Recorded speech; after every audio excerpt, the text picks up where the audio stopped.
Welcome It's to Christmas. Gifts for Humans That Eat Food. Yeah, if you have somebody on your Christmas list, they might be human. And if they are, they probably eat food. And you know what people who eat food do? Oh, they cook it. They cook food. They cook food, most of them, at least. So, yeah, that's what we're doing today. We're gonna show you guys some great cookware, knives, and other great stuff that you can use in the kitchen that we recommend for people who eat food this holiday season. Okay, friends, full disclosure, we work at a place that sells cookware and knives.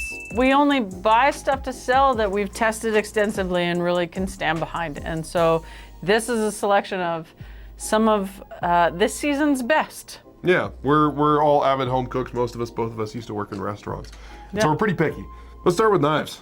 Okay. I bought a knife as a gift dozens of times. How about you? Yep. Also dozens of times, yes. How do you go about picking one? If you want to get somebody a nice kitchen knife, if they're that special to you, how do you choose one that you're going to get them?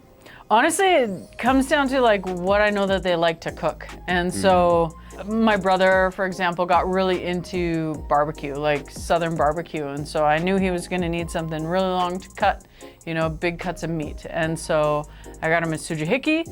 Yeah, you can really dial in if you know the person and you know your knives, or you can go, you know, just general, right? Never hurts to get somebody something like a Santoku or a 210 millimeter Gyuto. These are both really versatile shapes and sizes that anybody can use.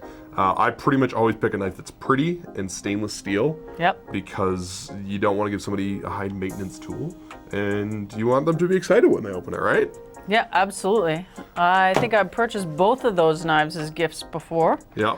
One that I've never given away as a gift is the Zero Bunka. This one is super pretty. The handle is absolutely spectacular. I don't know if you can see the mosaic pin in there, but like this is a showpiece and an amazing tool. That's something you'd give like a spouse. Yeah. Or maybe an in-law you really wanted to impress. Yeah, totally. Somebody really special. But not an in-law that you don't. Most of the gifts I give, again, if it's not for somebody really special, Yep. I go for something like a Haryuki. They make a whole bunch of different knives. Right now we have this Haryuki Goma in stock, but we'll have various ones in stock throughout the season. This guy's great because it's got that Western handle a lot of people are familiar with. It's comfortable. And it's an awesome knife. Actually, I gave my cousin a Goma Santoku, I want to say last year for Christmas.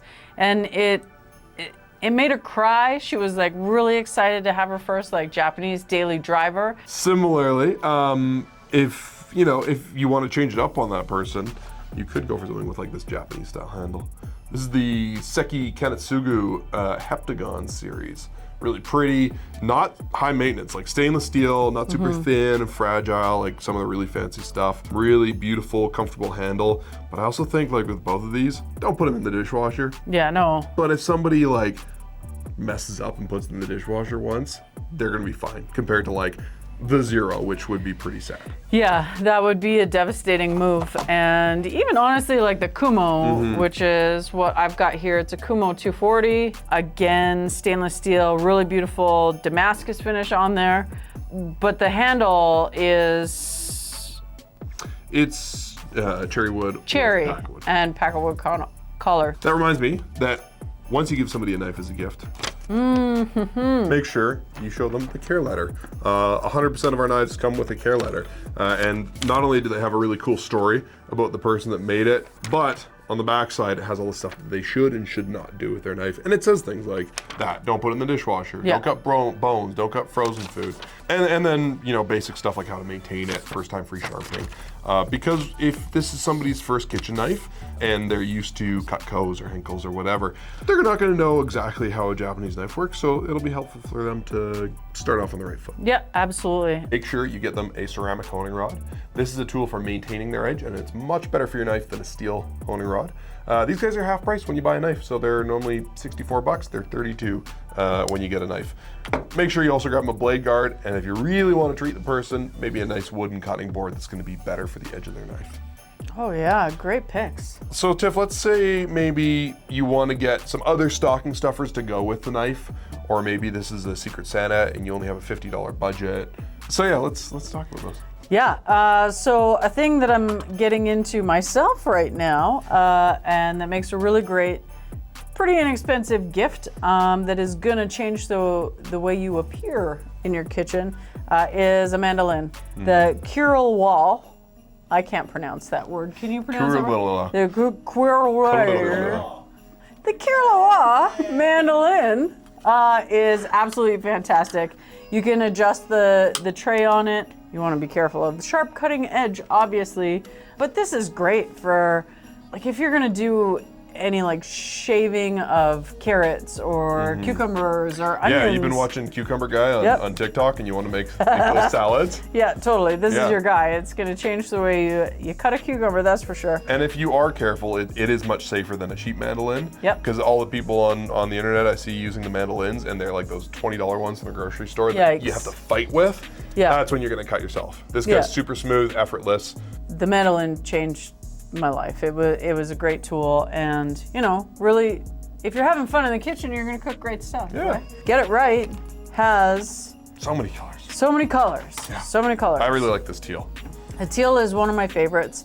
Yeah, they change their palettes every year, but there's a lot of stuff that these items can do that nothing else can. I like that they're stiff, but they still have some flex. Yeah, totally. I find most silicone spatulas either too stiff or too flexy, and these guys are like right down the middle. Yeah, definite three bears situation. It is awesome. The whisk is sweet too. It's weighty enough that like I find that I don't have to like really rip my arm around the bowl when I'm trying to whip stuff. Like it kind of does it on its own, which is great. Lots of hoops. Lots of wires, yeah. And they're really solid in there too. I've had a lot of whisks fall apart from like heavy duty use, and these guys have never failed me. I've never seen one fail. That's not like a bet. That's a challenge. Yeah, absolutely. Don't break your whisk. It's got some more chefy gifts in here too. Totally. You know, I think people who work in kitchens are a little trickier to buy for because you don't want to give them the wrong thing, right? Like they're very particular about their tools. Yeah. But I really like these copper plating tweezers. Totally. Actually, I took another cooking class pretty recently. I like to buy classes online and take them all the time. But there was one that I did where we were plating flowers a lot and using a lot of flowers in what we were doing. And I couldn't do it with these clumsy, like, I was my fingies are gonna smash, you know, all the petals. And so, yeah, the copper plating tweezers are awesome for that. Even the larger ones are good for that, but I am useless in the kitchen without a big pair of tongs like this. Yeah. So. Yeah. And I find these more delicate than like your average tongs at the claw end. Yeah, absolutely. So if you don't really want there to be like grab marks on what you're plating or what you're cooking at the time, if you're flipping mushrooms in the pan, like this is the one you want to use. So it's awesome. Another thing that's awesome that I wish I had in my kitchen, because I am real obsessed with oysters, although I've never shucked one in my entire life. Yeah, so I think we've got to fix that. An oyster shucker, the R. Murphy. This one is made out of like reclaimed ocean plastic, so nets and lines and things like that get left in the deep blue. R. Murphy plucks that out. Well, I don't know if they do it themselves, but they do recycle a bunch of ocean plastic for the handles of their shuckers. And it's not only is it like, you know, make you feel good and it looks cool, but it's also really grippy if you get sweaty or your hands get wet. Yeah, and I don't know, like it seems to be like a versatile shape in the sense that like I can palm this really comfortably. I've seen you use one. Oh yeah, this about is 1,000 probably my times. favorite one, and I like this shape too. This is the Olympia. The tip's not too delicate, so it's good for beginners, but it's quite sturdy and good for like heavy-duty professional shuckers too. Umashiso is a really fun company that we work with. Speaking of humans that eat food. Speaking of humans that eat food and drink coffee, we carry a selection of their spoons and chopsticks. These are made out of anodized aluminum, but they have these really great grippies at the end. So if you're eating noodles or something like that, they're not going to just slip through your chopsticks. I use chopsticks when I'm cooking a lot too. I'm sure that lots of people do. Yeah, they're good for moving stuff around a pan. Like if you want something to cook with that's not your fingers or your your tongs aren't handy. Speaking of flipping mushrooms, you know, these are gonna do it for you for sure. Yeah. The anodized aluminum chopsticks are rad for that. And the last thing I've got in my pile for the more chefy cook is this Ritter peeler. Simple, elegant, super sharp. It's carbon steel peeler.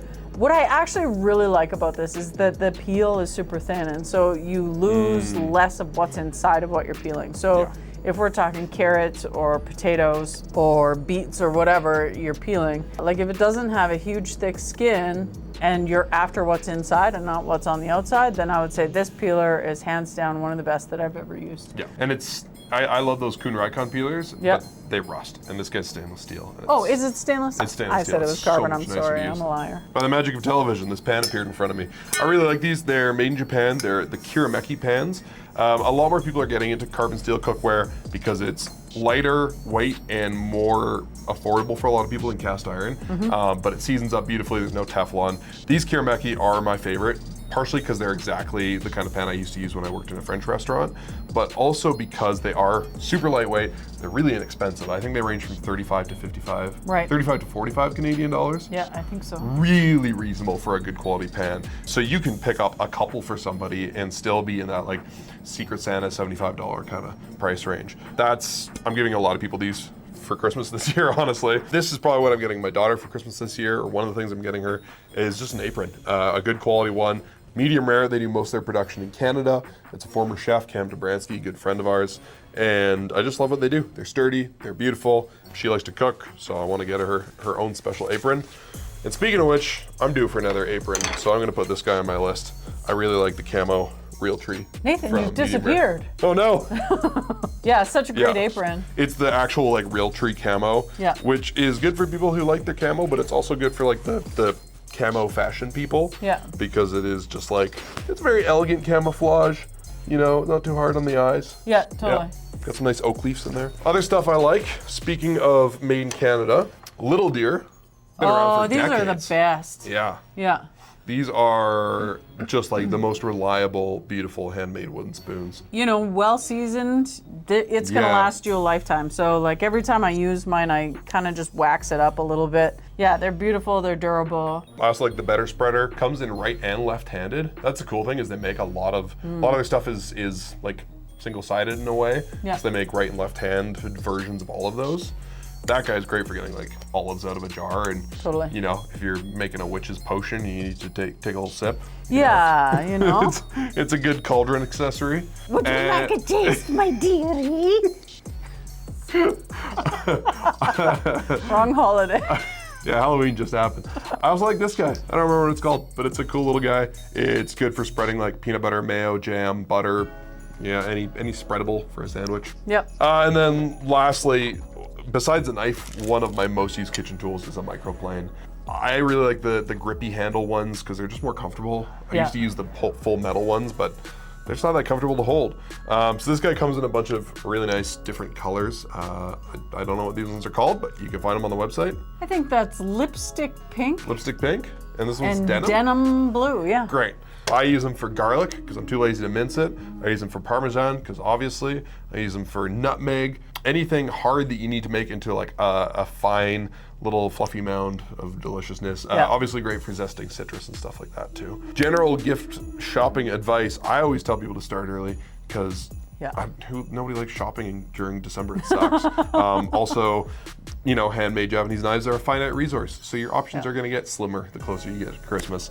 We got a lot of great stuff coming in from Haruki and Tsunehisa and Masakage and a bunch of our other suppliers, so we'll have great stuff throughout the season, but the best stuff is gonna be available right away. If you are shopping online, try to order before mid-December because delays happen. It's the holidays, right? Stuff gets slowed down, so get in there before it's too late. Totally, and we've got really great shipping partners. We've got a great warehouse team that's getting stuff out. We have a great warehouse team. Please don't leave it until after mid-December. All of our stores, you can shop in Toronto, Ottawa, Vancouver, Edmonton, and Calgary. They're all open for regular hours up until December 12th. And then they open for extended hours. They'll be open, I believe, 9 to 8 on Thursdays and 9 to 7 every other day of the week. Nice. So you will have lots of time to gift shop. You can come in early or late if that suits your needs. But again, I recommend doing it sooner rather than later. And yeah, just don't forget, if you're buying a knife as a gift, everyday useful, easy to take care of, and something that is beautiful, right? So they're gonna get excited when they open that box. Totally. Okay, good luck, Godspeed. Have fun. Leave a comment down below or shoot us a message online if you need help choosing the right gift. We're here to help. Peace. We're wearing the same size of hat.